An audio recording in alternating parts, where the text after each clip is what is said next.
Bueno, muy buenas tardes a todos y a todas. Bienvenidos y bienvenidas a esta jornada de capacitación.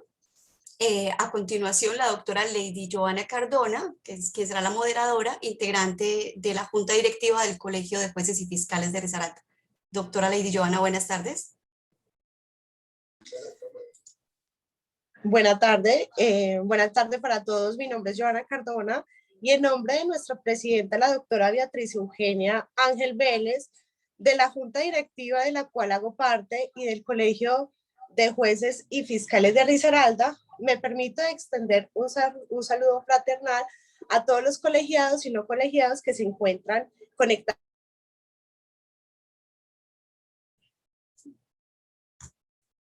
en esta capacitación virtual.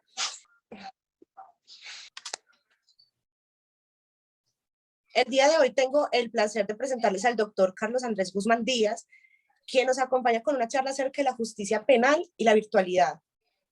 Antes de empezar con dicha charla, quisiera contarles quién es el doctor Carlos Andrés Guzmán Díaz. Él es abogado, doctor de la Universidad de Salamanca, especialista en ciencias penales de la Universidad del Externado, cuenta con una maestría en Derecho en la Universidad del Externado, magíster en Política Criminal en la Universidad de Málaga, España, y además realizó estudios en Puerto Rico, Chile, Washington y Alemania. En su ejercicio profesional se ha desempeñado como defensor, fiscal, juez especializado, subdirector nacional del sistema acusatorio, director nacional de derechos humanos de la Fiscalía General de la Nación, magistrado auxiliar de la Honorable Corte de la Corte Suprema de Justicia y procurador judicial ante el Tribunal de Bogotá. Es docente además en especialización y maestrías en diferentes universidades en Colombia como los Andes, en las seccionales de la Libre como Cali, Cartagena y Pereira, además de la Universidad Pontificia Bolivariana en Medellín, entre otras. Además de que es conferencista en diferentes países de Latinoamérica e invitado de otras universidades como España. Doctor Carlos Andrés, un placer tenerlo en esta charla. Bienvenido, es un honor, es un placer tenerlo aquí, así sea de manera virtual. ¿Cómo ha estado, Doc? Bien, con un poquito de COVID, pero así, como cuando uno está ligeramente contagiado de COVID, pero bien. O sea que yo espero que los que estén aquí presentes tengan un buen antivirus porque si no, de pronto toso y aquí quedamos todos mal. Menos mal es virtual, Doc, menos mal es virtual. Bueno, ya tenemos una primera ventaja de la virtualidad, que no nos vamos a complicar por temas de si toso nos van a preocupar un poquito. Eso sí, espero que tengan un buen antivirus. Claro que sí, Doc, todos contamos con él. Muy bien. Entonces, cuando digan, arrancamos. Perfecto. Todo suyo.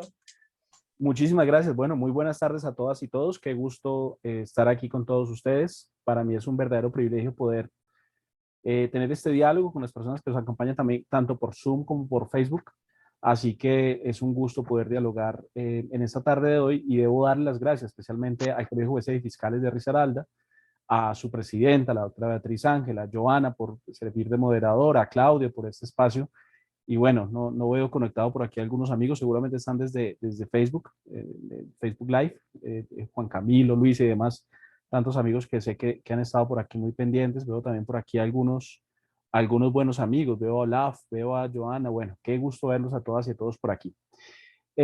Para hablar de un tema que tiene mucho que ver con lo que mencionaba Joana. Una de las ventajas de la virtualidad es precisamente que nosotros podamos mantener algún tipo de distanciamiento. Y ese distanciamiento es de lo que vamos a hablar el día de hoy, porque entiendo que hay algunas preocupaciones, algunas inquietudes que se han dado recientemente frente a lo que puede implicar la virtualidad. Es decir, podríamos sí o no asumir unas circunstancias generales de virtualidad. Como estamos hoy en Colombia, ¿podríamos o no podríamos? Es como la pregunta general, si el sistema de justicia penal puede hacerlo. Para lo cual entonces pues les tengo una pequeña presentación sobre el tema y en la cual entonces voy a entrar en materia.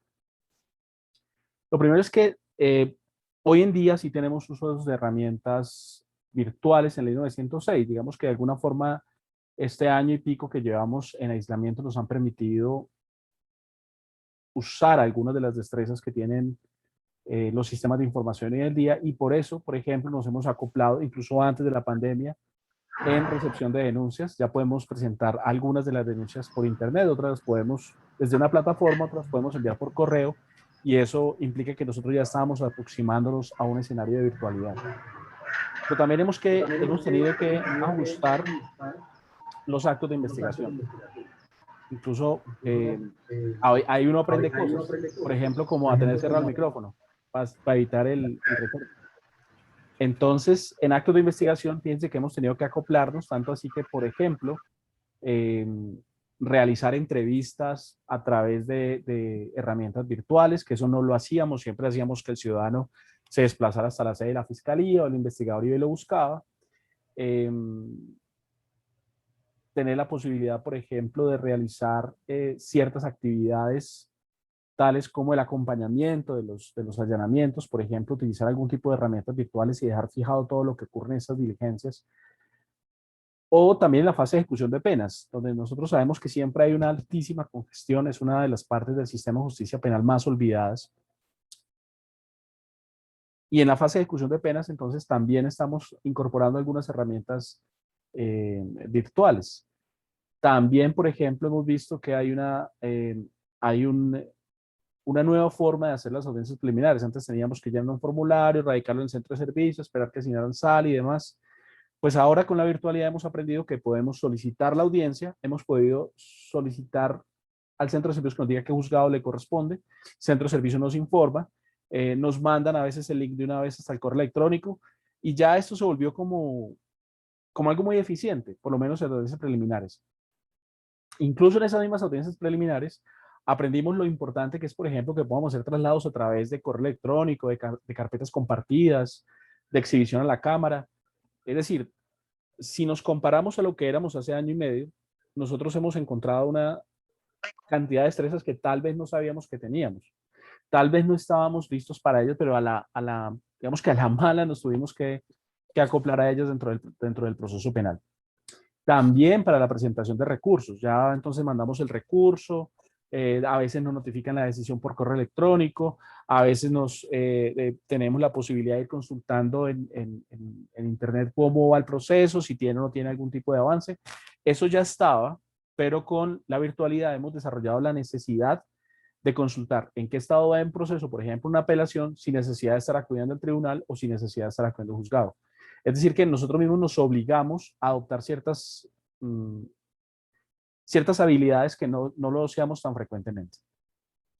Y uno de los puntos más interesantes son las audiencias ante el juez de conocimiento. Vamos a separar las preliminares porque hasta ahora hemos podido funcionar adecuadamente, hemos tenido algún tipo de avance en ese tema, y entiendo pues que algunas audiencias son más complejas, como las que tienen que ver con legalización de captura, pero por lo menos las de libertades, revocatoria de medida de aseguramiento, búsqueda selectiva sobre bases de datos, todo ese montón de audiencias las hemos podido hacer tranquilamente a través de medios virtuales. Pero las más interesantes y las que a veces suelen causar algún tipo de inquietud son las de juez de conocimiento. Y ahí vamos a separar las diferentes audiencias de conocimiento. Digamos que una preclusión, hemos asistido a un montón de audiencias de preclusión sin ningún problema. Las audiencias de preacuerdo sin problema, tal vez algunos diálogos privados que deben haber que son naturales, audiencias preparatorias de acusación, de lectura de sentencias. Incluso nos pudimos todos escuchar la audiencia de Colmenares, que fue una audiencia de lectura de segunda instancia, nos la escuchamos todos. Pero en estas audiencias de conocimiento hay una en particular, o una fase de estas audiencias de conocimiento que creo que es la que más preocupación ha generado. Y por eso voy a centrarme a hablar de ella. Y es que esa audiencia que más preocupación genera es la del desahogo de pruebas en el juicio oral. Y esa es, creo que, la mayor preocupación. Es decir, sí, toda oralidad está muy bien, todos apoyamos la oralidad. Bueno, mucha gente apoya la oralidad, pero dicen, ay, momentito, tal vez los juicios orales no podríamos hacerlos así. Parte de lo que hoy quisiera plantearles es si esto es realmente cierto. Y el primer argumento para decir que no deberían ser los juicios orales de forma virtual se centra en la inmediación. Y vamos a hablar un poco de inmediación.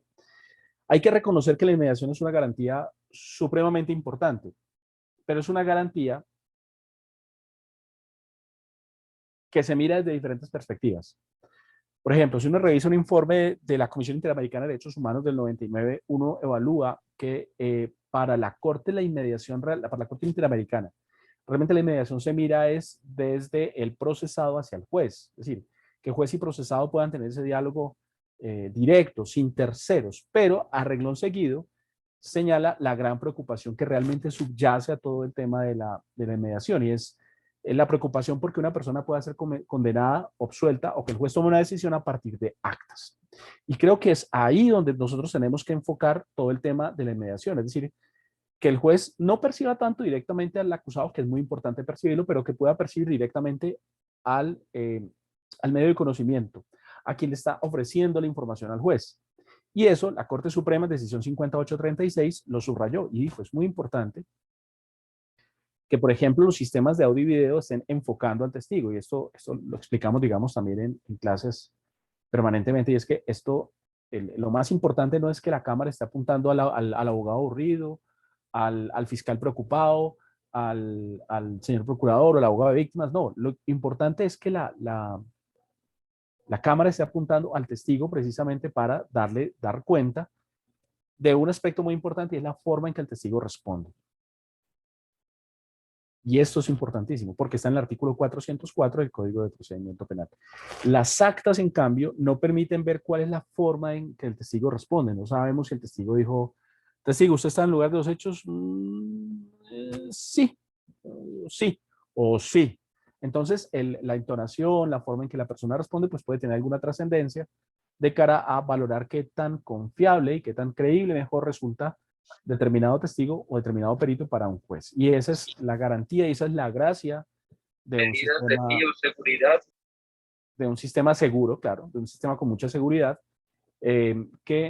como el nuestro, que debe esperarse que sea el juez el que tome la decisión a partir de lo que él percibe directamente. Por eso es muy trascendente, o mejor, esta garantía es tan trascendente que tiene algunas consecuencias. Una, que se prohíbe la comisión. No es como hacíamos antes, que enviábamos un despacho comisorio para que un juez de otra ciudad hiciera tal y tal cosa. No. Lo que se espera es que sea el juez directamente el que evacúe las pruebas, el que practique las pruebas, el que, como dicen en Latinoamérica, desahogue las pruebas. Otra de las consecuencias es la prohibición de prueba trasladada. No es que traemos una declaración de un proceso civil a un proceso penal, traemos una declaración de un proceso disciplinario a un proceso penal. No se puede. Decisión 53096 de 2019 dice claramente que eso no se puede, a menos que sea un tema de prueba, no un medio de prueba. Porque cuando es el medio de prueba, vos no puedes traer la declaración de un proceso civil, administrativo, de familia, a un proceso penal acríticamente. Siempre hay que preguntarse por qué lo estamos trayendo. Y esa prohibición es una de las manifestaciones de la importancia de la inmediación del juez con el medio de conocimiento, para saber cuál es realmente la respuesta del testigo. Otra de las consecuencias están en dos artículos, que es realmente una sola cosa, que es el tema de prueba de referencia, 347 y 437. La gracia de la prueba de referencia es que, o mejor, la preocupación de la prueba de referencia es que el juez no puede ver la cara del testigo que fue entrevistado y falleció, es que el juez no puede ver el comportamiento del niño cuando estuvo ante el psicólogo y saber si con eso puede o no puede condenar. Porque, dice la doctrina puertorriqueña, no solamente se sacrifica la inmediación, sino que además se sacrifica la confrontación y la contradicción como dos garantías que en nuestro caso aparecen en el artículo 16 del Código de Procedimiento Penal. Entonces, cuando uno de los puntos por los cuales la prueba de referencia por regla general es inadmisible, artículo 438, es básicamente porque estamos lesionando contradicción, confrontación, pero también inmediación. Y también hay una consecuencia de la importancia de la inmediación de la nulidad en el sentido del fallo, cuando el juez de pronto dice, bueno, vamos aquí a emitir el sentido del fallo absolutorio. Y dentro de 15 días dice, yo pensándolo bien, como que voy a condenar. Entonces, una de las consecuencias de la Corte sobre el tema es, venga, juez, usted no puede irme cambiando el sentido del fallo así como así. No es posible que declare la nulidad del sentido del fallo cuando usted ya dijo que era inocente y ahorita va a decir que es culpable. 4694-2015, dice la Corte allí. Uno de los aspectos es que si usted tuvo una inmediación de la prueba y consideró que esa persona es inocente, no puede llegar a la sentencia y decir que ahora, reflexionando, es culpable. Tiene que ser consecuente con la decisión que tomó, o no se aventure a tomar sentido del fallo si no tiene la tranquilidad espiritual para hacerlo. La tranquilidad espiritual es mía. Entonces tenemos un principio que es muy importante, que es la inmediación y que tiene y que irradia en todo el Código de Procedimiento Penal, pero particularmente para la etapa del juicio. Otra vez, la inmediación es una garantía que la tenemos del juez frente a los medios de conocimiento, pero no es una garantía o no es un principio que impacta al juez de garantías, ni es un principio que impacta al juez de ejecución de penas. Es un tema de juicio oral. Pero aún en juicio oral, esta garantía ha tenido algún tipo de matizaciones. Digamos, ha tenido unos balances interesantes, bien en la ley, bien en la jurisprudencia. Uno de esos, la prueba anticipada, artículo 16, que fue declarado exequible por la sentencia C591-2005, porque la prueba anticipada, si uno la revisa, con calma uno encontrará que el juez de garantías no es el que va a dictar la sentencia. Entonces, el juez que va a dictar la sentencia se apoya en una prueba que fue evacuada por otro juez, lo más parecido a un despacho comisario. Pero lo hacemos obviamente por unas razones de evitar que un caso no se pueda resolver bajo el supuesto de que hay un testigo que no va a estar disponible para el momento del juicio. Entonces, la prueba anticipada sí me limita de alguna forma la inmediación, pero garantiza obviamente otras finalidades. Por otro lado, el uso de declaraciones previas, y esto es también muy relevante, el uso de declaraciones previas tiene cuatro puntos que, digamos, en clase los vemos, pero aquí solamente menciono dos relevantes. El primero de ellos, uno de los más relevantes, es que se puede utilizar como prueba de referencia, y el segundo es que se puede utilizar bajo la teoría del testimonio adjunto o declaración previa totalmente inconsistente. Y ahí la Corte, por ejemplo, explica que un testigo puede estar disponible, pero aún así se considera que es posible traer la declaración previa. 25.738, 26.411 y la más reciente, 52.045-2020, en casos en los cuales el testigo está allí, pero por alguna razón dice, no, yo tal vez no voy a declarar este juicio, o tal vez voy a guardar silencio, o tal vez no le voy a responder, y por tal motivo esa declaración previa que el juez no supo cómo fue tomada, se incorpora al debate y por tanto el juez estaría valorando una prueba que no fue practicada ante sí, a pesar de que el testigo está disponible, pero igual, recordemos, él se ha negado a declarar. Hay una indisponibilidad moral, dijo alguna vez la Corte en la decisión 27477 del 2008. Entonces, fíjense que ahí el juez no está ante la forma en que se evacuó la prueba, pero aún así puede valorarlo. También ha ocurrido en los casos de cambio de juez. Inicialmente decíamos con el artículo 454 a la mano, no se puede cambiar de juez. Luego dijimos, hombre, en Colombia estamos donde los jueces, ojalá fuesen jueces inamovibles, pero tenemos que, alguien dice que el concurso 27 era malo, que otros dicen que el 27 era bueno, entonces tenemos jueces que van y vienen. Entonces, por esa razón, se ha entendido que los jueces no necesariamente son inamovibles, o sea, vacaciones, se enfermó, le dio COVID, alguna cosa, y necesitamos que otro juez resuelva este caso o avance en él. Y entonces, en el tema de cambio de jueces, al final la Corte concluye, la Corte Suprema concluye que esto va a pasar y que esto va a seguir pasando y que los jueces van a tener algún tipo de movilidad. Y por tal motivo, entonces, esos cambios de jueces no siempre van a generar la invalidación de lo actuado. Y eso después, en algún momento, fue analizado por la Corte Constitucional, sentencia 059 de 2010. Es decir, puede un juez cambiar y no necesariamente da lugar a la nulidad.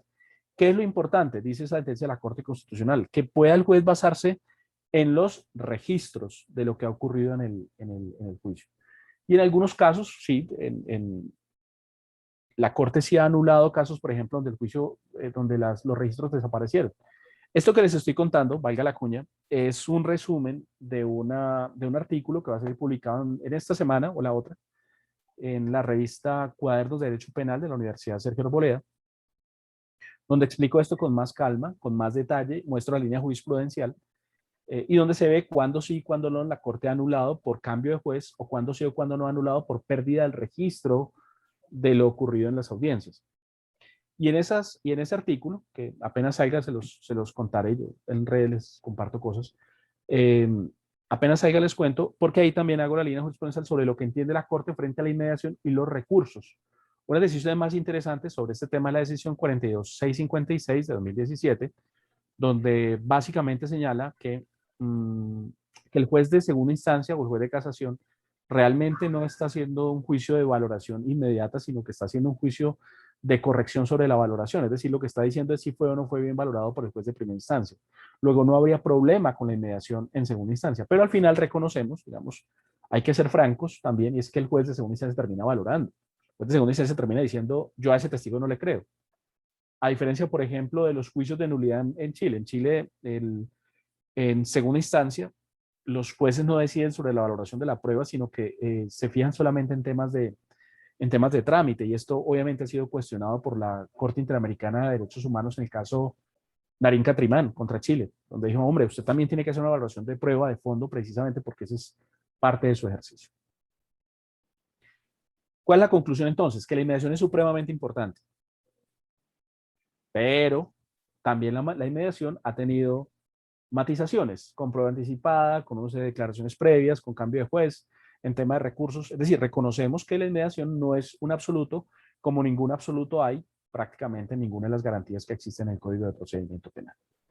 Entonces, si la inmediación es susceptible de ser matizada, de ser por lo menos ponderada, pues la siguiente pregunta es, ¿no será que estamos en un buen momento para empezar a hablar de inmediación virtual? Y yo creo que sí, y tenemos las herramientas legales para eso. Por un lado, el artículo 95 de la Ley 270 Estatutaria de Administración de Justicia señala que los jueces podrán hacer uso de los medios técnicos que estén disponibles. Lo repite casi que textualito el artículo 146 de nuestro Código de Procedimiento Penal. Pero más interesante resulta la redacción del Código General del Proceso, artículo 103, donde ya no es podrán hacer, sino deberán utilizar las herramientas tecnológicas a su alcance para lograr una mayor cobertura del sistema de justicia. Ese tema es muy interesante, porque ya no solamente nos está diciendo que pueden hacer uso de herramientas, sino que dice debe hacer uso de las herramientas tecnológicas para buscar que tenga una mayor cobertura el sistema de justicia, es decir, que llegue a más personas. Y, por tanto, creo que esto es lo más interesante del asunto. ¿Cómo hacemos para que realmente tengamos un sistema de justicia suficientemente eficiente, pero también que cobije un número alto de personas? Entonces, para eso creo que se tienen que dar ciertas condiciones. Y nuestra pregunta, o la pregunta seguida, es si nosotros estamos cumpliendo o no estamos cumpliendo con estas condiciones. ¿Cuáles son estas condiciones? Facilito.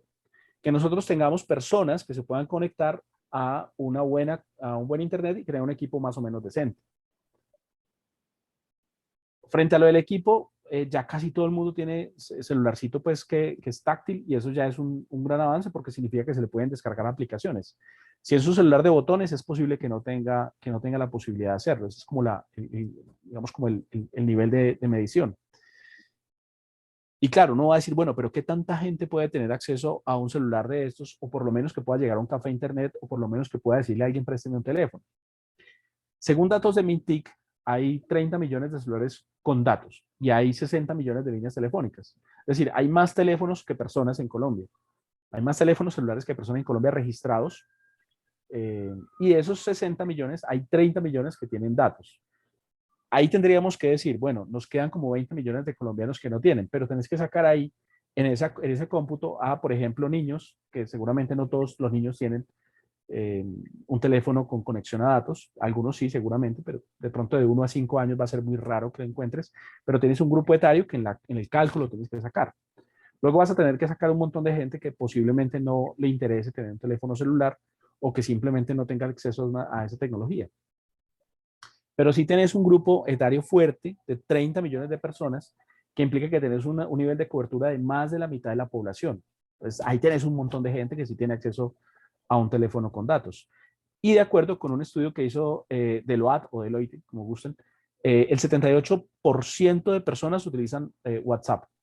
Y hay un número también importante de gente que utiliza o Twitter o utiliza Facebook, o utiliza Instagram. Es decir, hay muchísima gente en Colombia que tiene algún tipo de red social. Si estamos hablando que el 28% de personas utilizan WhatsApp, eso es también un montón de gente, es casi el 80%. Es que tenemos un 22% de personas que tal vez no tienen acceso a WhatsApp o no lo usan frecuentemente. Y uno empieza a revisar en su entorno y cuántas personas tienen. Y uno siempre encuentra por ahí alguno que dice, no, no le gusta el WhatsApp y nunca ha podido ser. Usualmente son personas muy mayores o personas que de pronto tienen algún tipo de fobia con el tema o personas que prefieren utilizar otro tipo de plataformas. Pero siempre te queda un 80% de personas que posiblemente sí tienen WhatsApp. Y si tienen WhatsApp, es altamente probable que tengan la posibilidad de hacer una videollamada y ahí ya vamos ganando. Porque una de las condiciones de WhatsApp es que una de las características que te permite hacer videollamada. Y eso ya es una ganancia. Es decir que cuando decimos que hay una gran preocupación porque hay personas que no pueden acceder a una conexión virtual, pues vamos a basarnos en datos y definimos cuántos son esas personas, porque si decimos que el 80% de personas sí tienen acceso a WhatsApp, estamos diciendo que 20% tal vez no la tienen. Es decir, que de esas 5 audiencias presenciales, de esas 5 audiencias mejor, tal vez solo una debería ser presencial. Las otras 4 podrían ser virtuales. 4 de 5 audiencias podrían ser virtuales. 4 de 5 audiencias podrían ser virtuales. Pero claro, para eso necesitas o un equipo que te funcione, y si tiene WhatsApp, tiene para otras aplicaciones, o un computador que medio te responda. O por lo menos la posibilidad de acceder a un café internet, que es algo que ahorita quiero mencionar más adelante. La segunda condición es que debe existir una comunicación bidireccional y que sea compatible con los sistemas de información. Porque bueno, más de uno me va a decir, no, bueno, sí tiene WhatsApp, pero su teléfono es muy viejito y tal vez no permite bajar más aplicaciones. Está bien y eso es entendible. Por eso, una condición necesaria es que su equipo permita una comunicación bidireccional, es decir, que sea un teléfono que tenga una camarita para no ver al otro personaje y que además sea compatible con los sistemas de información que utiliza la rama judicial, desde Polycom. Por ejemplo, hay capacitaciones en Polycom también, capacitación en Teams, hay Teams, hay LifeSize, hay cuál es el otro que existe. Bueno, hay una cantidad de aplicaciones, Teams, hay una gran cantidad de aplicaciones que se pueden instalar y que son compatibles con los sistemas de grabación que utiliza la rama judicial. Pero sí necesitamos verificar que la persona que está al otro lado de la pantalla pueda contar con un sistema de comunicación idóneo y además que sea sincrónico. Casi todos los sistemas que les he mencionado son sincrónicos. Pero hay veces la comunicación se hace, por ejemplo, a través de Facebook. Los que están viendo en Facebook Live van un poquito retrasados, por ejemplo, en la comunicación. Los que ven esto, si lo ven por YouTube, van con un poquito de retraso. Entonces, cuando ya no permite la sincronía, pues ya es un sistema que tal vez no nos funciona para poder tener una inmediación virtual. Lo siguiente que debe existir es que la plataforma debe brindar algún tipo de herramienta de comunicación privada entre defensor y cliente. Y esto es más común. Vamos, la garantía de la comunicación privada es absolutamente respetable. Pero la forma en que la usemos es la gran preocupación. Entonces, debemos buscar que la plataforma tenga esa posibilidad. Si no, nos toca desconectarnos a todos y que ellos se queden hablando solos. No es eficiente, pero es una forma de hacerlo. Pero Teams, por ejemplo, y Zoom tienen la posibilidad de crear subsalas donde las personas pueden hablar privadamente entre ellos dos y luego dan la señal al hospedador y el hospedador los trae nuevamente a la sala general. ¿Vale? Perdón un momentico, doctor. Les recuerdo, por favor, apagar sus micrófonos. Eso, por ejemplo, es una de las cosas que si nosotros tenemos la suficiente destreza, podemos cerrar los micrófonos de todas las personas que están ahí conectadas y de pronto están dejando su altavoz prendido, pero eso voy a hablar más adelantico porque eso también es importante. Pero una de las cosas importantes es que nosotros debemos garantizar que las personas que están al otro lado se identifiquen. Y ese es un llamado para todos los que hacemos parte del sistema de justicia. Nosotros somos felices diciéndole a la gente que ponga la cédula de ciudadanía en la cámara o diciendo las partes, muéstrame su carnet o mándemelo previamente, mándeme el registro civil de nacimiento, mándeme el acta de posesión. Pero a veces otros extremos del proceso, fiscales, defensores, jueces, Ministerio Público, no nos mostramos a la cámara. Yo creo que uno de los elementos fundamentales para garantizar publicidad es que tengamos nosotros la posibilidad de ver que al otro lado hay un ser humano y que no es que yo le esté hablando a un juez que de pronto se fue por allá a lavar los platos, pero no me está prestando atención. Entonces es importante que no existan partes sin rostro ni tampoco jueces sin rostro. Sentencia C392 de 2000. No es que sean radicalmente sin rostro, pero sí por lo menos darle la posibilidad al ciudadano que diga, ay, yo te conozco. Tú tienes un impedimento porque eres primo de la contraparte. Entonces, démosle la posibilidad a las partes que estén tranquilas, que hay un ser humano al otro lado, y que por lo menos en la presentación todos podamos prender la cámara y podamos hacerlo. Y esto hace parte de un componente más y el de la solemnidad. Sucedió en cierto lugar del país, en estos días en una audiencia. Bueno, también hemos visto los memes de Estados Unidos y el tema del gato. En estos días en redes en el Twitter subí uno de un cirujano que estaba haciendo una cirugía en plena audiencia y le dice, juez, ¿qué pasó? No, yo aquí estoy cortando con este escalpelo, estoy cortando este pedazo de hígado, pero dígame qué se le ofrece. El juez le dijo, hey, no, venga, Primero está la vida y luego está la audiencia. Entonces, termine con su paciente y luego hablamos de la audiencia. En otra ciudad por ahí, de otro lugar del Canadá, apareció un juez por allá acostado en la cama viendo la audiencia y se le activó la cámara y todo el mundo lo vio. Yo creo que eso, por ejemplo, le quita un poco de respeto a la audiencia. Yo creo que todos somos absolutamente importantes y por tanto es muy valioso que siempre estemos en disposición de. Los estudiantes les digo siempre estén en disposición de clase. En las audiencias creo que tenemos que estar en disposición de audiencia. Y la solemnidad es muy importante. Y hacerle saber al testigo que la audiencia es importante también es muy relevante. Testigo, esta es una audiencia y a pesar de que estemos aquí como si estuviéramos en una fiesta familiar por Zoom, estamos en una audiencia donde usted puede estar faltando a la verdad y de hacerlo, usted va a tener unas consecuencias. Pero fíjense que estos son temas más o menos técnicos y más o menos de dirección de audiencia. El tema que realmente nos debe preocupar es el último. Y el tema donde todo el mundo se rasga las vestiduras no es un tema del juicio oral, no es un tema de los alegatos, no es un tema de la presentación de la teoría del caso, es el tema de la indemnidad del testigo. Este es el tema que sí nos debe generar preocupación. Básicamente porque la indemnidad implica saber que el testigo no esté siendo advertido de sus respuestas, no esté siendo sugestionado, no esté siendo amenazado, alguien atrás no le esté haciendo musarañas. Y eso sí debe ser muy importante para un juez. Hay diferentes formas de garantizar la indemnidad. Es decir, yo creo que no es tampoco imposible.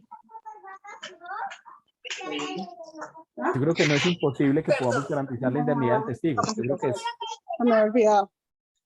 Por ejemplo, no a veces se le olvida decirlo, pero al testigo hay que decirle, por ejemplo, que venga, muéstreme su entorno. Entonces es muy fácil uno decirle, venga, déjeme ver usted con quién está, qué personas lo acompañan. No, mira, aquí no hay nadie más que yo, nadie me acompaña a dar esta charla, yo estoy aquí hablando con ustedes. Entonces, dele la vuelta a la cámara, miremos qué hay atrás de usted.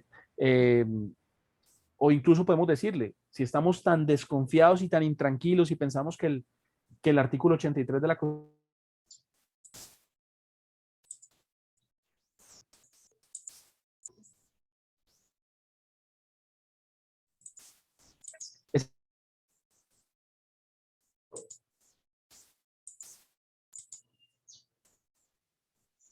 No se le escucha. Perdón un momento que la estoy acomodando acá. Ya, ahora sí. Esa es una destreza que tenemos en la virtualidad. Voy a hablar sobre este tema. Listo. El tema de silenciar a todos. Pero ahorita voy a hablar de eso. Por ahora, tengan en cuenta que uno puede garantizar la indemnidad. Mire, si usted dice que el artículo 83 aquí no pegó, el constitucional, pues muy sencillo, dígale que se vaya a una sede oficial y que desde allá haga la audiencia. No hay ningún problema. Si la podemos hacer desde aquí, la podemos hacer desde un lugar. Vaya a una defensoría pública, una personería, una procuraduría, una inspección de policía, vaya a algún lugar y desde allá rinde la declaración. No hay ningún problema. Es que miren, estas audiencias las venimos haciendo desde hace muchos años. Recuerdo un juicio, por ejemplo, donde todos los testigos, siendo yo juez en ese entonces, todos los testigos estaban en diferentes lugares del país y no llegaban a Colombia porque dicen, no, allá estoy amenazado, me van a matar, no me quieren, no sé. Y todo lo hicimos desde afuera. ¿Y qué garantizamos? Bueno, acérquese a un consulado entonces, no hay ningún problema. Que alguien garantice que no hay nadie más a su alrededor. Ah, pero es que el señor vive por allá en una alta montaña arriba de la helicoidal y por allá pues no llega nadie, el señor para bajarlo de allá. Bueno, entonces digámosle que se pare, esto se lo escucho por ejemplo a Judith, digámosle que se pare atrás, adelante de un espejo, aquí, que acá haya un espejo para que lo que ustedes vean sea lo mismo que le esté viendo el ciudadano, así garantizamos que de alguna forma esté indemne. ¿Qué les quiero significar? No es que no se puedan hacer juicios orales, es que tenemos que garantizar unas condiciones mínimas para que esto ocurra. Si la persona definitivamente no tiene los medios para conectarse, hay que hacerla presencial. Y es chévere hacerlo presencial, es preferible hacerlo presencial. Pero no digamos que no se pueden hacer juicios orales de tajo. Pensemos en cuándo sí podemos hacer juicios orales y cuándo no. Las herramientas normativas están. Lo importante aquí es ponerle un poquito de creatividad a cómo hacemos para garantizar que las personas se puedan conectar bien, se puedan conectar correctamente y al testigo no me le vaya a pasar nada. De toda la discusión se circunscribe a un tema de indemnidad del testigo, de qué tanto le vamos a creer que el testigo no está siendo sugestionado. Pero pues, a ver, si te van a mentir, te pueden mentir en la vida real y te van a mentir en internet, te van a mentir de cualquier forma. Pero no sobredimensionemos la inmediación, porque la inmediación no, es que voy a ver el testigo si me miente o no me miente, no. Primero, eso es algo que es poco plausible que nosotros como jueces o quienes hemos sido jueces tengamos la posibilidad de saber cuándo un testigo miente y cuándo no. Víctor de Paula Ramos, Perfecto Andrés Ibáñez, se hacen mofa del tema diciendo, hombre, ¿cuándo ha visto usted un juez que sea capaz de decir que miente porque el testigo se rasca? Pues eso todavía no tiene suficiente aceptabilidad en la comunidad científica. ¿Qué tienes que hacer?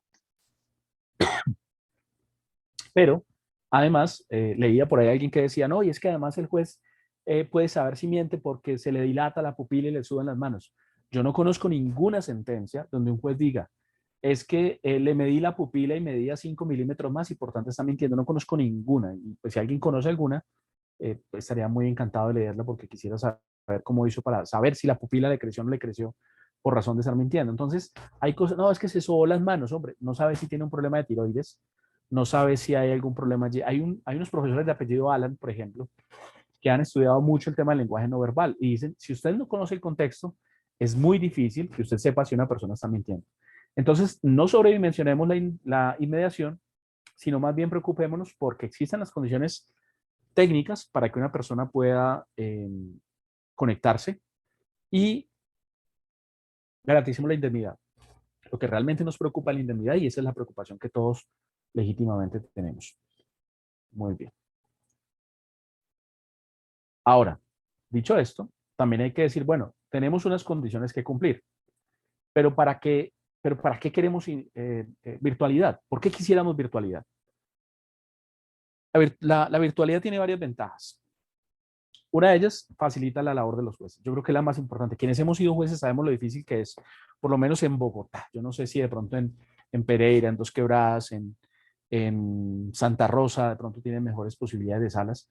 Pero les cuento que yo que he estado en Cali, he estado en Bogotá principalmente, tanto litigando como sirviendo de juez, pues he encontrado que es muy difícil a veces tener todas las salas disponibles. O de pronto la sala está disponible, pero no le funciona el audio. O de pronto la sala está disponible, pero no, aquí no cabemos todos.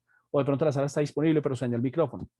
Cosas tan sencillas como esos significa que nosotros tal vez debemos empezar a repensar que es un buen momento para considerar salas de audiencias virtuales, donde todos estemos conectados. Incluso hay un ejercicio que está haciendo la Universidad de los Andes de hacer salas de audiencias donde todos nos sintamos virtualmente como una realidad virtual entrando en una sala, para hacerlo todavía más solemne. Pero eso todavía está como en modo beta, todavía no se ha puesto en marcha, pero lo estoy viendo, está bastante interesante. Te sientes entrando a la sala, te ubicas en un pupitre y empiezas a hablar desde tu pupitre y entonces hay ahí como no sé, quienes han visto cómo funcionan los Teams o todo este tema de realidad virtual, tal vez pueden ver cómo podría funcionar esto en un entorno de realidad virtual.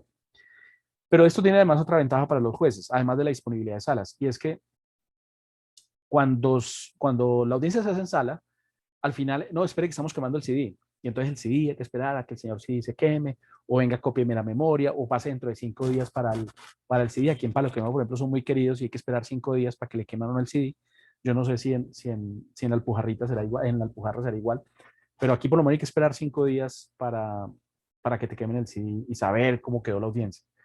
Si estás en un ambiente virtual, realmente todo eso va colgado de una vez a la nube y de una vez usted puede engancharse a la audiencia y puede revisar la audiencia.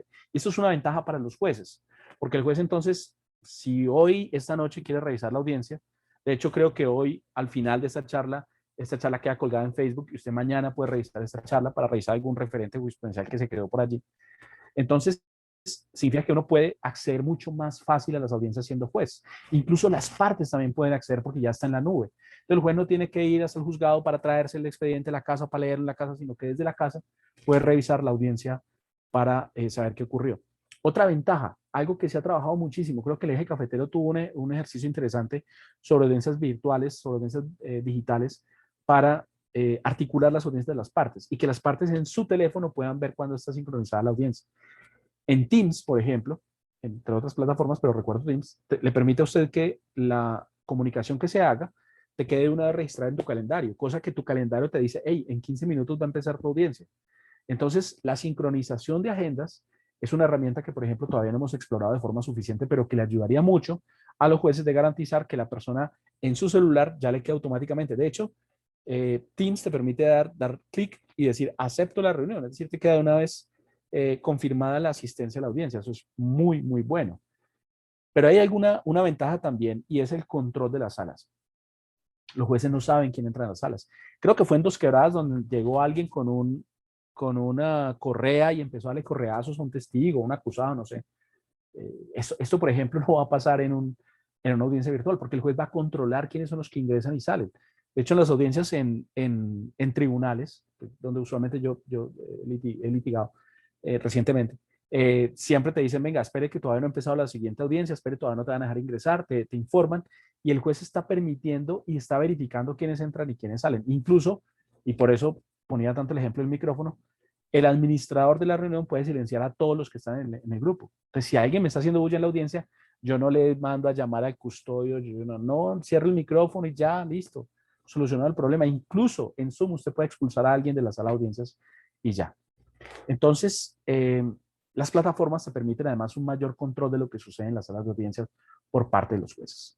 Pero además, cuando todo esto es virtual, hay una mejor posibilidad de control ciudadano. Porque así como le decimos al ciudadano, mire, yo tal vez no lo voy a dejar entrar a su audiencia, pero tal vez sí, en un mundo real, un ciudadano, para poder controlar la labor de los jueces, que por eso las audiencias son públicas, el ciudadano va, pasa, entra a un edificio que queda ahí por el centro, cerca de la Universidad Libre, entonces va subiendo, sube al tercer piso, están las salas de audiencias. Tiene que hacer un montón de vericuetos para lograr ubicar la sala de audiencias. Tiene que pasar un montón de filtros para poder ingresar a la sede. Aquí simplemente es clic, ingresa y que me autoricen y ya entré. Y por ese mismo camino, la prensa puede controlar, por ejemplo, que no se le rompan los pocillos cuando los esté lavando, pero puede controlar que las personas, la prensa puede controlar que lo que sucede en la sala de audiencias pueda ser comunicado a la sociedad con tranquilidad. Hombre, nos hemos pateado en esta cuarentena un montón de audiencias. Voy a llevarla. Imagínense. Perdón, doctor, lo que pasa es que Puede ir. al silenciar los Puede ir. micrófonos, perdón un momentico. Puede ir donde Rocío y puede ir con los niños ¿O prenderlo? o apagarlo. Mejor apagarlo. Deme un segundo. Cerrarlo. ¿Y se demora? No se demora nada. Apagarlo es facilísimo. Es solamente ir ahí donde está el micrófono.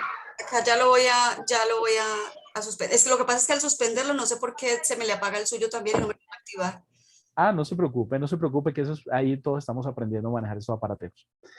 Pero fíjese que, por ejemplo, la prensa puede hacer un control. Nos hemos pateado un montón de audiencias en virtualidad que tal vez no hubiéramos podido ver si hubiese sido solamente la audiencia presencial.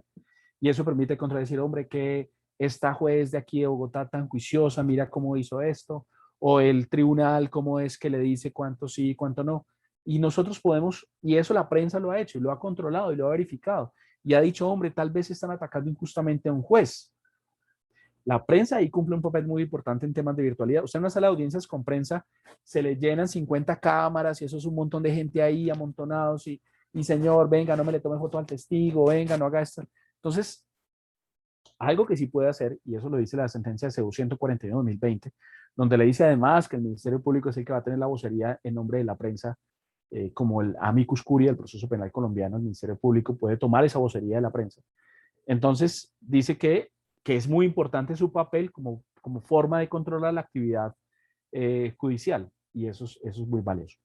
Pero también hay un tema sobre los testigos. Hablamos hace un momento del correazo. El correazo es muy importante. Bueno, por cierto, si tienen preguntas sobre temas ya muy puntuales, recuerden que pueden hacerlo a través del chat. El tema del correazo, por ejemplo, recuerdo mucho esa audiencia porque me causó mucha impresión. Y es algo que no te va a pasar en virtualidad. No es posible que alguien saque un correazo.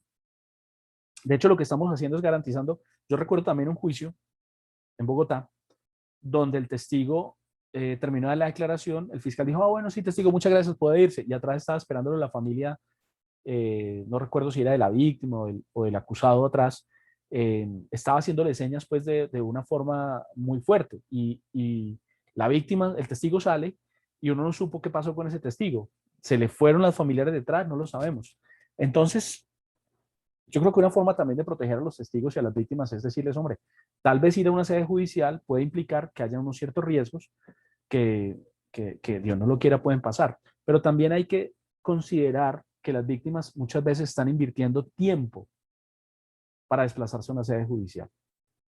y además con unas prácticas de los jueces malísimas. No, es que el orden que yo dije en la preparatoria no iba usted primero, sino usted segundo, no. Tenés al testigo ahí, toma la declaración. Recuerdo un juez por ahí de alguna ciudad del país que hasta que no veía todos los 20 testigos no iniciaba el juicio. Hasta que hacía un juramento en fila de personas a tomar el juicio, una práctica totalmente perversa para los pobres testigos. Entonces faltó uno de los 19, entonces no vamos a poder iniciar el juicio. Los testigos pierden mucho tiempo en audiencias. No me diga los peritos dejan de hacer un montón de cosas por estar conectados, por estar desplazándose hasta una sala de audiencias. Recuerdo un caso, por ejemplo, donde un testigo dijo, yo voy a servir de testigo, pero yo ese día no voy a comer, porque yo vivo el diario. Entonces, dígame usted cómo dice que va a decir, no, es que de pronto no presencialidad porque pobrecito, pero sí lo ponemos ahí, no virtualidad porque pobrecito, pero sí le ponemos a ir a las audiencias, a que pierda todo un día sentado esperando a que lo llamen. Es mucho más fácil decir, haga su trabajo y yo lo llamo para que se acerque a un café internet y desde ahí lo podemos escuchar. Yo creo que hay muchas ventajas y de alguna forma uno de los puntos más relevantes es, por ejemplo, el tema de la confrontación de la víctima con el acusado. Y esta es una garantía que está en la ley 1250C. Uy, se me olvidó, carajo, el número de la ley 1257, creo que es el número de la ley. Que está en la sentencia de tutela T 453 de 2006, en la regla 70 y 71 de procedimiento y prueba de la Corte Penal Internacional, y que se reitere en la tutela T 184 de 2017. Ojo con esto.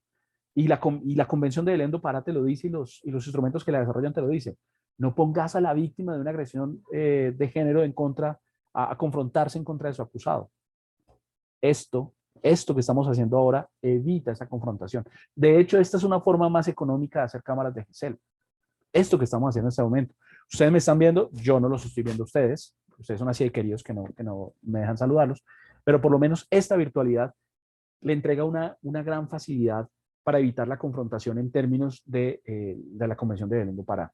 Pero también incluso de personas de movilidad reducida. Mire que Estados Unidos desde el año 1999 dijo, si en esos casos de movilidad reducida podemos hacerlos por medios virtuales, hagámoslo. En 1999, hace 22 años lo dijo. Y ese juicio, les cuento, fue un juicio de 1997. Dijeron, hombre, si lo podemos hacer por medios virtuales, hagámoslo. Entonces sí hay muchas cosas que podemos hacer, por ejemplo, frente a personas que para acceder a una sede judicial es muy complejo porque tienen problemas, por ejemplo, de movilidad o tienen algún problema para caminar y demás, o simplemente están enfermas. En mi caso, si a mí me ponen a ir a testificar esta semana en un juicio, yo les voy a toser a todos y les voy a decir, bueno, lo siento, pero ustedes me dijeron que viniera. O si a mí en este momento me dicen como parte, como interviniente, vaya a una audiencia porque los jueces confían en el Ministerio Público, confían en Andrés Pérez, confían en Martín, pues me toca ir. Y tengo COVID. Entonces, desde 1999, la Corte Suprema de Justicia de Estados Unidos, donde se inventaron todo este tema, está diciendo esto es posible. Esto es posible.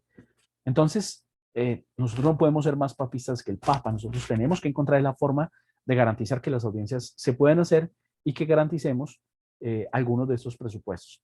Pero también no sé si ustedes lo han notado, a mí me da esa impresión, pero seguramente ustedes tendrán otras cifras. Yo de eso no conozco estudios, estuve buscando y creo que nadie ha hecho estudios de cuántas audiencias han fracasado en virtualidad. Por ejemplo, comparar, este sería un muy buen trabajo para la maestría de la Universidad Libre, que alguien compare, por ejemplo, enero-junio 2020 y enero-junio 2021 y me diga cuántas fracasaron. Intuyo, y esa podría ser la hipótesis del problema jurídico. Problema jurídico, ¿qué tan eficiente resulta la virtualidad para el sistema de justicia? Problema, hipótesis, creemos que es más eficiente porque reduce audiencias fracasadas. Ahí les estoy dando más o menos el índice de cómo sería la tesis de maestría, ahí en la Universidad Libre. Porque el número de audiencias fracasadas ha reducido mucho, por lo menos lo que yo he contabilizado.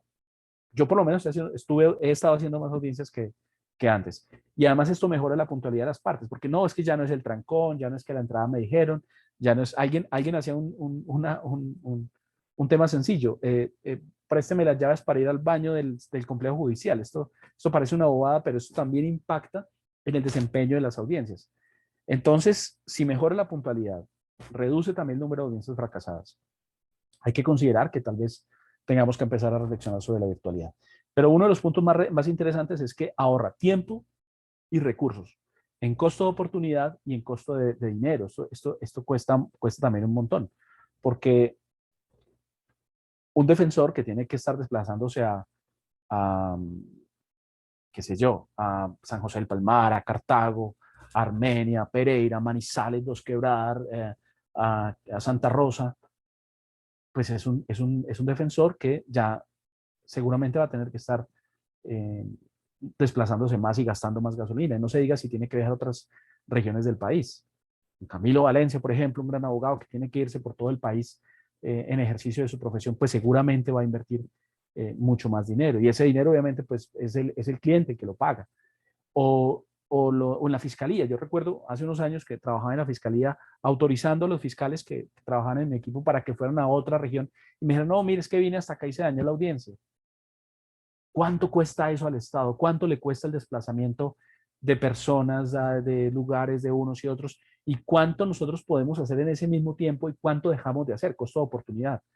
Yo creo que si esto nos ahorra tiempo, que es tan valioso, recursos que son tan valiosos, por ejemplo, este tiempo que estaba yo por ahí escuchando a alguien que estaba con su familia, pues es un tiempo que está con su familia. De pronto, si estamos en una audiencia presencial, estaríamos apenas, bueno, Pereira tiene muy buenas vías, pero por lo menos en Bogotá estaríamos echándonos una hora de desplazamiento desde el lugar hasta el lugar de trabajo. Y yo creo que esto también en términos de bienestar de los seres humanos es muy importante. Así que bueno, yo no les estoy vendiendo la virtualidad, solamente les digo que no la podemos tomar en serio y tenemos razones fuertes, razones sólidas para decir que podemos mantenernos en virtualidad y que por lo menos en estas circunstancias, no sé más adelante, pero por lo menos en estas circunstancias donde todos nos estamos viendo afectados en la salud, deberíamos reflexionar si vamos a empujarnos a la presencialidad y amontonarnos en una sala de audiencia de 3x3 o de 2x2, o si preferimos seguir manteniendo la virtualidad y más bien reflexionar sobre aquellos puntos en los cuales hay que hacer algunos ajustes. Mi apuesta es, busquemos dónde podemos hacer los ajustes. ¿Qué es lo que nos hace falta? Busquemos que el ciudadano que no tiene acceso a Internet, que tenga esa posibilidad de acceder a Internet. Si definitivamente no lo podemos hacer, busquemos la presencialidad, pero reduzcamos de la mejor forma posible que las personas se sigan enfermando por en estos tiempos tan difíciles. Y tal vez de aquí en adelante deberíamos estar reflexionando sobre cuál es el verdadero futuro de la Administración de Justicia. Hay un asesor técnico de la Corte Real de Inglaterra, que es en la parte oeste de Londres, es un edificio de 4 pisos muy, muy bonito.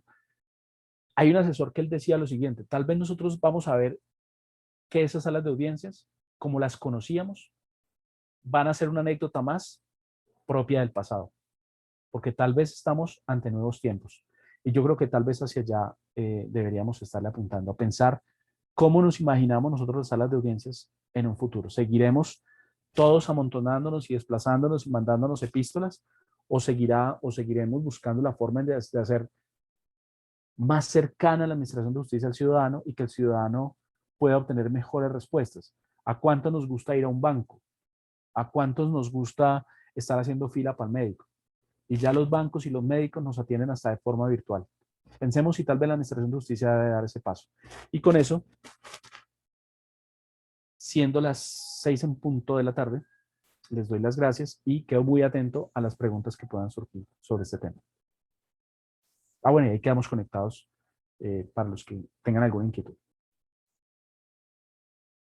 Doctor, muchas gracias. Ya voy a revisar acá. Doctora Lady. Doctor, muchísimas. Doc, yo particularmente tengo una duda y pues definitivamente lo que usted nos manifiesta tiene toda la razón. La virtualidad ha sido una de las mayores herramientas y creo que de alguna manera el sistema ha progresado de una muy buena manera. Las audiencias, como usted lo manifestaba, pues ya casi no se dañan y pues todos tenemos como un buen acceso a la justicia. Pero mi pregunta va más enfocada sobre los elementos materiales probatorios, por ejemplo, en temas de juicio oral, cuando se deben de hacer los traslados, es un poco complejo llegar de pronto analizar la veracidad de un elemento, sea documental, un testigo. No sé de pronto usted qué ¿qué nos pueda decir frente a esto? Sé que lo tocó al inicio de su charla, pero no sé si de pronto nos puede profundizar un poquito más, porque si bien la virtualidad tiene muchísimos pros, siempre tengo ese sinsabor acerca de los traslados probatorios, los elementos materiales probatorios, en cuanto se trasladan al juez, a la parte de fiscalía o a la parte de defensa, donde uno queda con el sinsabor de, bueno, ¿será que este sí es, este no es? Eh, no sé, ¿qué de pronto que nos puede decir frente a esto? Esa es una muy buena pregunta. Lo bueno es que aquí yo he aprendido más de los estudiantes que digamos que de la práctica, porque en las clases, pues yo dicto por ahí clases en un par de universidades, en las clases he aprendido mucho de la creatividad que tienen los estudiantes sobre este tema. Pero voy a arrancar más por una experiencia que tuve en La Haya. En el caso de Lubanga, de la Corte Penal Internacional, un caso de la República Democrática del Congo, uno de los testigos decía lo siguiente en esa audiencia, pues en Swahili, pues no sé hablar Swahili, pues, pero ahí lo traducían. Decía que es que yo reconozco a los del Frente de Liberación de no sé qué cosa, decía el testigo, porque ellos tenían un machete y todos tenían la misma marca y las mismas características del machete. Ese era como el punto del testigo. Entonces, ¿qué pasaba en la Corte Penal Internacional? Que cada una de las partes, no los que estamos atrás de chismosos, sino las partes, tenían un televisorcito en la pantalla. Entonces, creo que en México también vi una cosa con televisores. Pero aquí era en los escritorios, era muy tecnológica la cosa. Y entonces al testigo le ponían de presente la evidencia, entonces la ponían proyectada, le proyectaban a él y le proyectaban a la contraparte. Y también al amicus curiae, en la Corte Penal Internacional también hay un amicus curiae, como en Colombia, y como en la Corte Interamericana, y también se lo proyectaban pues al abogado de víctimas. Y le preguntaban si ese era, y él lo reconocía, y de esa forma después se le exhibía al tribunal, a los jueces de la Corte Penal Internacional. Me pareció una cosa chévere. Entonces, ¿qué hemos estado haciendo? Porque esto no lo he visto en juicios reales, esto lo hemos visto más en los ejercicios que hemos hecho con los estudiantes, todos profesionales de especializaciones y de maestrías. Y es que hay una forma sencilla de hacerlo. Cuando uno hace los pasos, los diferentes pasos, que yo ahora los recuerdo porque lo vimos también en clase, los diferentes pasos para lograr la incorporación, sentar las bases, presentar la evidencia, autenticarla, lograr la mismidad, lograr la incorporación y utilizar la evidencia, usualmente se tratan unos pasos y uno de ellos es garantizar que la evidencia que se va a utilizar con el testigo sea la misma que le vamos a exhibir la parte. Ahora, muchas veces se trata de evidencia física y no de documentos. Entonces, el código nos permite que en algunos casos nosotros podamos sustituir la evidencia física por evidencia digital. ¿Qué es lo que nos pide? El artículo 256 y 266, que de alguna forma nosotros garanticemos que es la misma evidencia que fue descubierta la contraparte, y esto es muy importante. Digamos que el primer control que hace la parte opuesta es sobre la identidad de esa evidencia con la evidencia que le fue descubierta. Por tanto, lo que nosotros tenemos que garantizar es que sea la misma evidencia ahora, con foto y con una identificación, que podamos nosotros hacerlo. ¿Y cómo hacemos para que la defensa garantice sin que le sea exhibida al testigo? Es decir, para hacer eso previa exhibición a la contraparte. Muy sencillo. Como nosotros ya tenemos canales privados, a ver, si ustedes ven aquí, yo puedo hacer el ejercicio en este momento, así como cuando uno hace una demostración en tiempo real. Si ustedes ven en este Zoom, porque los que estamos conectados por Zoom, no sé los de Facebook, pero los de Zoom, aquí abajo hay un chat. En este chat hay unas preguntas. Y abajo dice enviar a. En ese enviar a yo puedo escoger, por ejemplo, a Alejandra Oyuela, a un asesor comercial, a Blanca, a Carlos, a Carolina, a Claudia. Puedo escoger a alguno de ellos y enviarles en este momento un archivo. Y eso es lo que se hace para este traslado que se hace a la contraparte. Entonces, ¿yo qué hago? O lo puedo enviar por correo electrónico, previamente antes de exhibírselo al testigo, o lo puedo enviar por el chat de la plataforma. En este caso, Zoom tiene esta posibilidad. Dice enviar a todos, ¿no? Yo aquí le puedo escribir a alguien, no sé. A ver, voy a escribir, al iPhone de Luisfer. Voy a, por ejemplo, hablarle al iPhone de Luisfer. Le escribo al iPhone de Luisfer y ahí le envío el archivo para que él pueda verificar que fue lo mismo que previamente se le descubrió. el juez le va a preguntar si tiene algún inconveniente. Él va a decir, no, es que esto no fue lo que a mí me descubrieron, ok, no se exhibe. O esto sí fue lo que a mí me descubrieron, ok, se exhibe. Se exhibe. Aquí hay un punto que tal vez nos cambia un poco la dinámica, si es que se exhibe y yo le exhibo la evidencia al testigo. ¿Y cómo la exhibo? Sencillo. Le puedo compartir pantalla. Les voy a compartir esta pantalla. Entonces yo le voy a exhibir testigo, le pongo de presente una evidencia. ¿Qué es? Es un nombre con un correo y una cuenta. Ok, ¿la reconoce? Sí, la reconoce. Entonces, aquí le estamos exhibiendo ya al testigo. Hacemos el ejercicio de exhibición. Aquí viene un punto y es que tal vez uno de los puntos es que una de las cosas que se enseña por parte de los gringos es que una evidencia no se puede reproducir en juicio hasta tanto no haya sido incorporada. Sin embargo, esto es en un contexto de juicio oral, donde los jurados tal vez se van a contaminar. Aquí los jueces tienen la posibilidad de hacer cierto tipo de abstracciones cuando, por ejemplo, el testigo dice, no, no, este tal vez no es la evidencia. Pero si el testigo me está reconociendo que esta es la evidencia y con este testigo la estoy autenticando, pues simplemente solicito que esta evidencia que se está proyectando sea incorporada. Una vez es incorporada, yo se la puedo enviar al juez, también por la herramienta de enviar el archivo, o la puedo enviar por correo electrónico con copia al defensor, cosa que todos estemos tranquilos que estoy enviándole la misma evidencia que fue proyectada y fue autenticada con el testigo.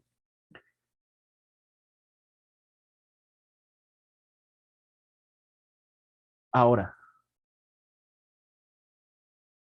va a haber casos donde seguramente va a ser un poco más complejo, porque puede ser una grabación que sea muy extensa y que demande varias horas. Yo aquí tengo que tener muy claro que yo lo que autentico, por ejemplo, en materia de evidencia digital es el contenido, no el contenedor. No, o mejor, no solamente el contenido, sino también el contenedor. Entonces, por ejemplo, si es un CD que contiene unas grabaciones, pues yo lo que tengo que hacer es estar absolutamente tranquilo que estoy autenticando el contenedor, que es el CD, y el contenido, que son las reproducciones que le voy a poner al testigo para que él me diga si él reconoce esa conversación o por qué la interceptó, por qué la intervino en ella, porque es su voz o por cualquier otra circunstancia. Entonces, otra vez, de poder hacerse, existen las formas. El tema es cómo le metemos creatividad al asunto. Y yo creo que sí es posible trabajar con evidencias. Pero les decía que un estudiante me enseñó una cosa muy interesante. Y él me dijo, incluso usted no necesita enviársela al juez, por una razón muy sencilla. Y es que usted ya la proyectó. Y si ya la está proyectando, hace las veces como si estuviera incorporándose al relato del testigo. Y por tanto ya el juez estaría facultado, si el testigo te da bases suficientes de autenticidad y de mismidad, estaría incorporándose esa evidencia a la declaración del testigo. Entonces, yo creo que sí hay caminos para utilizar evidencia en juicio. Lo importante es meterle un poquito de creatividad al asunto. Y el Código de Procedimiento Penal, redactado hace 15 años o hace 16, sí nos da herramientas para pensar en virtualidad, sobre todo cuando dice que se pueden pasar evidencias físicas a documentales. Entonces, yo sí creo que, que hay la forma. Incluso la invitación es que nosotros deberíamos ser un poquito más exigentes desde Fiscalía con la identificación de las evidencias. Hay una gran preocupación ahí sobre cómo se están identificando evidencias. Pero fíjense que hay formas de decir que la evidencia es la misma. Y una de las formas, yo no sé si ustedes saben qué es el código hash, o ustedes saben que ustedes son muy tesos en estos temas, pero el código hash es una de las formas de identificar que una evidencia es esta y no otra. Entonces la pregunta de Joana, pero es que me pueden cambiar la evidencia. Con el código hash, que uno fácilmente con una aplicación la puede identificar cuál es el código hash, uno puede garantizar que es esta evidencia y no otra. Incluso cuando los archivos se alteran de alguna forma, se pueden variar sus metadatos. Y si me lo varía, el juez cuando lo abra puede revisar los metadatos, no es difícil revisar metadatos, y puede verificar si es la misma evidencia que fue en su momento construida o si esa evidencia fue adulterada. Los medios están, las herramientas están, solamente ser un poquito más exigentes y tener la mejor disposición de buscar alternativas. Pero es una muy buena pregunta, Joana, la que has formulado.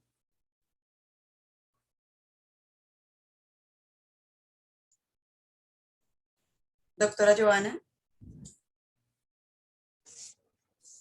Doc, muchísimas gracias. No sé si de pronto por parte de alguno de los participantes hay alguna pregunta, no sé si en el chat. Aquí hay unas preguntas en el chat. Yo como soy medio miope, no alcanzo a leer bien lo que dicen. Dice, buenas tardes, doctores. Dice, asesor comercial. El asesor comercial nos dice, buenas tardes, en la virtualidad también se minimizan las amenazas. Sí, claro, es algo que hemos insistido, es decir, si el testigo evitamos que esté pasando por el pasillo donde están las familias de la víctima que tienen sus pasiones, los familiares del acusado que tienen también sus propias emociones, pues de alguna forma evitamos esto. Yo he visto confrontaciones de familiares de víctimas con familiares de acusados en la parte de afuera de las salas de audiencias. Entonces, la virtualidad tiene esa otra ventaja y es que te reduce la posibilidad de que alguien te amenace, te agreda, digamos que reduce un poco las preocupaciones válidas de los testigos. Yo recuerdo un caso siendo juez donde la testigo llegó muy asustada, era una víctima de un secuestro express, llegó muy asustada a la audiencia porque pues no sabía que se iba a encontrar con todas estas personas, que las iba a tener allí a 2 metros de distancia, porque tal vez el fiscal nunca les explicó. Entonces, la virtualidad, hay un autor, de apellido Fernández, que dice, incluso las víctimas pueden sentirse más libres de contar lo que les ha pasado, los testigos les pueden sentirse más libres en un medio virtual donde saben que están en un lugar seguro, que ustedes saben que yo estoy aquí como en mi casa, pero ustedes no tienen mayor idea de dónde exactamente estoy.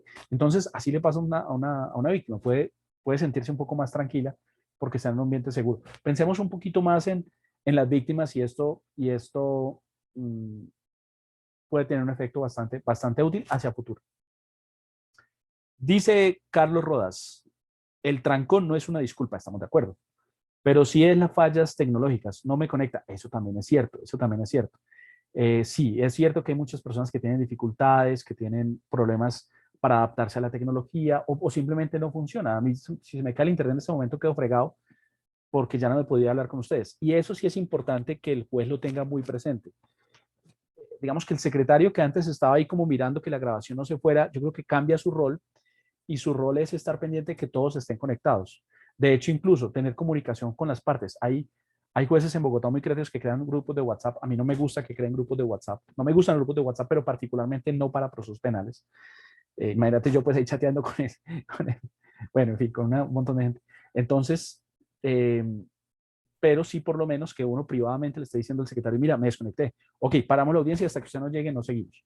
Y esto, por ejemplo, ayuda un poco. Ahora, también hemos aprendido un poco a manejar que dónde queda el módem, dónde queda el router, cómo es que debemos tener las ventanas cerradas, cómo es que debemos deshabilitar otros aparatos conectados también a la misma red.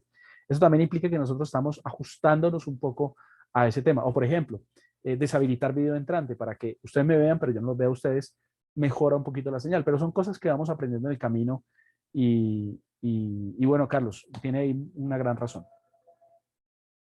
Dice Blanca Liria Villegas, son muchas las ventajas de la virtualidad. Dentro de una de las desventajas están los problemas de conectividad y la dificultad en ocasiones para las personas de escasos recursos de acceder a Internet. Totalmente cierto. Es que si nosotros no garantizamos que las personas se puedan conectar, definitivamente la virtualidad no va, o hay que buscar que esa persona se pueda conectar. Eso es, Blanca, estamos totalmente de acuerdo. Si las personas tienen medios para conectarse a Internet, definitivamente no. Lo que pasa es que hay que evaluar si vamos a decir que no vamos a la virtualidad porque hay un grupo de personas que no puede, o intentar que algunos casos puedan ser virtuales o por lo menos sistemas híbridos. ¿Cómo funciona el sistema híbrido? Que esto no he hablado suficientemente. El sistema híbrido es que no todos necesitamos estar en la sala de audiencias. Entonces, por ejemplo, el juez necesita estar en la sala de audiencias porque sí, porque quiere estar desde allá, porque de su casa no tiene internet, porque de pronto allá en qué sé yo, arriba en la liquididad no tiene internet. Entonces, de pronto desde la oficina no tiene, está bien. Y de pronto el testigo tiene la misma situación. Pues bueno, entonces juez y testigo pueden estar en sala de audiencias y todos los demás podemos estar conectados virtualmente. No habría ningún problema, no habría ningún problema. Entonces, se pueden intentar incluso sistemas híbridos. No está mal, no está mal. La presencialidad más la virtualidad también puede generar, puede funcionar un poco. Entonces, sí, Blanca, es cierto eso es lo que estás diciendo. Asesor comercial. Dice asesor comercial que nos tiene otra observación. Garantizar al testigo la reserva de esa entidad puede mejorar por medios tecnológicos el porcentaje de denuncias. Uy, testigos con reserva de identidad. No sé si hoy sea el día para hablar de los testigos con reserva de identidad. Solamente le pediría al asesor comercial que revise 2 sentencias. Sentencia C392 del año 2000 de la Corte Constitucional y sentencia C673 del año 2005 de la Corte Constitucional. Porque es cierto que las fuentes no formales pueden servir para activar una indagación, es cierto que pueden servir para orientar actos de investigación, y es cierto que sí, pueden ponerse denuncias anónimas, pero decir que va a existir un testigo sin rostro, un testigo con reserva de identidad, desde el año 2000 a hoy, tal vez sería un poquito difícil después de la sentencia C392 de 2000 y C673 del año 2005. no es muy válido en realidad hoy en día que nosotros podamos decir que los vamos a llevar a juicio o que de acuerdo, o que un testigo me diga de acuerdo con fuente no formal, tal y tal cosa, eso es inadmisible, básicamente porque sería una prueba de referencia absolutamente inviable. Entonces, por vía del artículo 16, del artículo 347, 437, 438, del 69 del Código de Procedimiento Penal, todas esas normas te llevan a la conclusión de que tal vez no deberíamos tener juicios con algo que tenga algo de reserva. Sirven solamente para activar una noticia criminal y orientar actos de investigación. Bueno, aquí responde que es el código hash. Okay. Dice José Hugo, doctor, ¿por qué se dice que la virtualidad es para la gente joven y los adultos quedamos rezagados? ¿Cómo estrechar esa brecha? No, ustedes los jóvenes, ustedes tienen grandes facilidades para la virtualidad. Realmente lo que sucede es que muchos de nosotros crecimos en otra generación. Ustedes crecieron en un ambiente virtual. Básicamente, yo crecí en un ambiente de DOS. Control C, como estas herramientas son las que a mí me tocó. Ustedes no, ustedes son todos post-millennial. Entonces, lo que pasa es que nosotros, los que somos ya mucho mayores, nos tenemos que adaptar a determinadas circunstancias que nos permitan entender mejor el trabajo en ciertos entornos. Nos toca esforzarnos un poquito más porque nosotros no crecimos en ese chip, pero sí podemos lograrlo. Conozco gente que digamos, de cierta edad que tiene una gran destreza y una gran capacidad para adaptarse en medios virtuales. Lógicamente, pues algunas habilidades son más de los muchachos que están todo el día invirtiendo su tiempo en Instagram y en estas cosas, pero nosotros podemos hacernos. ¿Qué es lo que nosotros necesitamos? Entrenarnos y aprender y tener la paciencia de hacerlo. Entonces, José Hugo, cuando nos dicen que, cuando nos preguntamos qué podemos hacer, tratar como de adaptarnos de la mejor forma posible a estos nuevos ambientes, saber que, por ejemplo, yo puedo utilizar una herramienta aquí que se llama compartir pantalla, saber que yo tengo aquí una herramienta de chat. Y de hecho, que estemos hablando en este momento, José Hugo, por esta red, ya es un gran avance. Ya esto, tal vez hace un par de años no teníamos esta habilidad, ya la tenemos. Entonces, no es tan difícil y simplemente es hacerlo. Blanca Lidia dice, así es, doctor, en Medellín se realizan las audiencias con sistemas híbridos para que las personas que no cuentan con Internet, para las personas que no cuentan con Internet, claro, es que una de las formas de solucionar la preocupación de ese 20% de personas que tal vez no tienen acceso a Internet es utilizar sistemas híbridos, pero lo que queremos hoy en día es reducir la cantidad de gente amontonada en una sala de audiencias en unas condiciones en las que no deberíamos estar amontonados. Es decir, el virus no se ha ido y cada día tenemos más gente contagiada.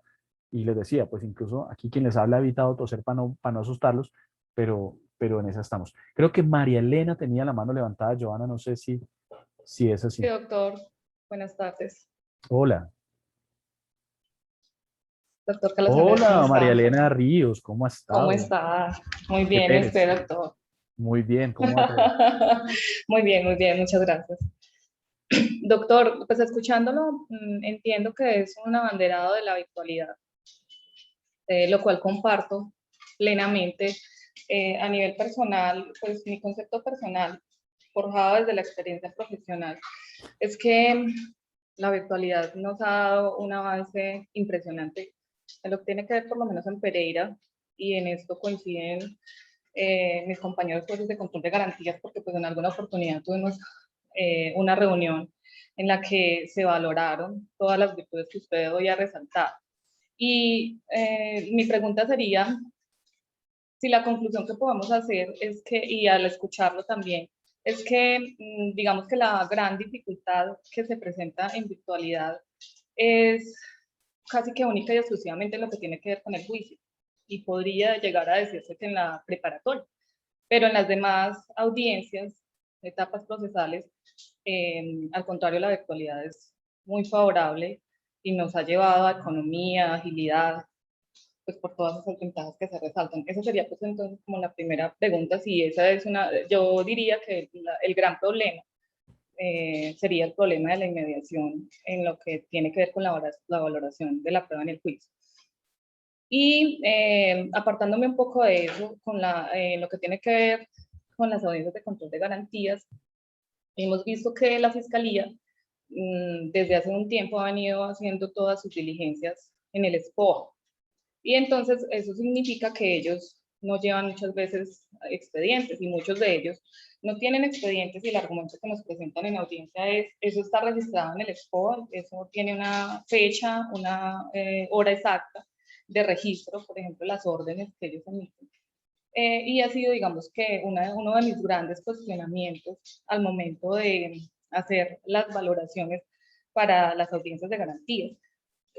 La pregunta es, ¿se debe confiar bajo el principio de la buena fe sin hacer ninguna revisión, sino basados en la información que la Fiscalía nos entrega, porque está en una audiencia pública que está quedando grabada afirmando que se tiene o que se dio la orden, que no tiene el expediente porque, pues por eso, porque ellos están manejando todo desde sus sistemas POA? ¿Sería válido y es justificable, o para los jueces de control de garantías en este caso definitivamente hay que exigir que se envíen esos documentos para revisión? Muy bien, sí. Arranco por la segunda. El ejercicio, una de las audiencias donde más hay una dinámica probatoria en preliminares es la audiencia de medida de aseguramiento, donde se va a definir si una persona va a estar sometida a algún tipo de medida privativa o no privativa de libertad. Porque ahí hay un ejercicio de convencimiento, mientras que en las audiencias de imputación, pues hay un tema de contar cuáles son los hechos jurídicamente relevantes, y dijo la decisión 51007 de 2018 que no es un escenario de descubrimiento, lo cual es correcto. En cambio, en la audiencia de medida de aseguramiento sí que necesitamos una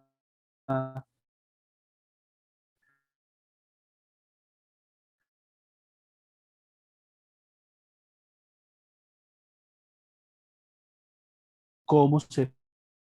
Y necesitamos que físicamente ver la orden, o es suficiente con exhibirla. Y yo creo que precisamente parte de lo que estamos diciendo el día de hoy es que no necesitas ver el papel físico, sino que la orden exista. La orden puede ser incluso un documento que aparezca allí firmado electrónicamente, o que aparezca firmado a partir de los certificados de usuario que te arrojan algunas plataformas. Entonces, por ejemplo, bueno, el Eje Cafetero tiene algunos jueces que están firmando electrónicamente las decisiones con firma digital. No, la firma digital no es la escaneada que la copian, la pegan en el archivo, no. Firma digital es la que arroja una plataforma que es un certificador de la firma y que te dice que esa firma corresponde a una persona. Entonces, si la orden tiene esa producción de una plataforma, pues esa es la entidad certificadora. No necesitas tenerla física, sino exhibírsela al juez. Lo importante es que el juez pueda constatar que esa orden existe. Ya si te están diciendo que esa orden existe y usted tiene dudas de si esa orden existe, pues el juez puede tomar decisiones, entre ellas solicitar que se investigue por un fraude procesal. Pero si estás viendo una orden, y lo importante es que el juez la vea, porque el juez tiene que constatar que esa evidencia existe y que la contraparte pueda referirse a ella y que la contraparte pueda hacerlo. Incluso, es que es cierto, el SPOA está en la plataforma, pero yo puedo descargar la orden del SPOA y puedo remitir el archivo digital extraído del SPOA, o incluso puedo hacer algo más sencillo, hacer una captura de pantalla. ¿Cómo se hace captura de pantalla? Todos los computadores tienen una tecla en la parte superior derecha que dice PRTSC. Todos tienen un botoncito allá arriba que dice Print Screen, que significa impresión de pantalla. Entonces, imprimes pantalla, lo copias en un archivo que puede ser Word y se lo mandas al juez. Eso, digamos, no debe tener mucha ciencia. Lo importante es que el juez tenga suficientes herramientas a la mano para poder tomar la mejor decisión, y que la contraparte tenga también esas herramientas para poder oponerse, por ejemplo, al tiempo que ha transcurrido. Entonces, el fiscal no puede decir, no, yo tengo la orden, la tengo en el sistema. No, déjeme ver la orden. No la traje. Entonces hay un problema de legalidad, porque yo no te puedo tomar una decisión solamente de palabra. Yo tengo que verla. Parte de la expresión habeas corpus es muéstrame el cuerpo. Es venga, yo veo el cuerpo, venga, yo veo lo que usted me está diciendo. Entonces sí es cierto que eso está en el SPOA y es cierto que es donde debe estar, pero el fiscal tiene la obligación de poner a disposición de las partes este tipo de evidencias. Comparta pantalla, fácil, puede compartir pantalla, envíelo, haga el pantallazo y envíelo, descárguelo. Caminos hay. Entonces, a esa pregunta, yo sí creo que el fiscal y todas las partes que pretendan utilizar una evidencia en juicio tienen que facilitárselas al juez para que el juez pueda revisarlas. Entonces, eso para la segunda pregunta. Para la primera pregunta. Parte de lo que dijimos previamente es que la inmediación es un principio muy importante que se debe salvaguardar, pero que él mismo ha recibido matizaciones y que autores como Perfecto Andrés Ibáñez, Víctor de Pablo Ramos y demás han señalado que hombre, que tal vez no podemos sobredimensionar a la inmediación, porque un juez, a ver, la única diferencia entre estar presencialmente, María Elena, con Joana o con María o con Silvio o con Jair, a como lo hacemos virtual, en este momento, si estuviéramos en una audiencia virtual, es que tal vez pudiéramos, no sé, ser táctiles, o incluso si pudiéramos olernos, pues sería como lo único. Yo no puedo oler porque no, por el COVID no puedo oler, pero podríamos olernos, sería la única diferencia. Yo no creo que un juez vaya a cambiar su decisión por un olor. En cambio, sí, este lenguaje no verbal, lo que el testigo te está diciendo, perfectamente se puede hacer por estos medios. Entonces, no cambia el hecho de que la inmediación se haga presencialmente o por estos medios de videoconferencia. Lo que sí nos debe preocupar, María Elena, es la indemnidad, bueno, además de que el testigo tenga las posibilidades mejores de conexión, de que sea sincrónico, de que no se nos vaya a retrasar, de que no se nos va a desconectar. Lo que sí nos debe preocupar es la indemnidad del testigo. Y ahí decíamos que hay diferentes herramientas. Entonces, podés poner a girar la cámara para ver con quiénes están, podés buscar que esa declaración la rinda en una sede oficial, en una sede pública, buscar que, por ejemplo, de ponerle la idea del espejo atrás, me parece buenísima la idea. Hay muchas formas de garantizar que el testigo se indemne. Lo importante aquí es ponerle un poquito de creatividad. Es decir, no es la inmediación por la inmediación misma, no es para todo el juicio, es solamente frente a la práctica de pruebas, y aún así, en el juicio oral hay caminos para garantizar que esa inmediación se dé. Y decíamos, es que la inmediación es tan interesante que el juez en segunda instancia nunca vio al testigo presencialmente, pero igual tomó la decisión sin ningún problema. El tribunal de Pereira, María Elena, que lo conoce bastante bien, sabe que sus decisiones las basaba en registros de audio y video, y nadie cuestionaba su inmediación.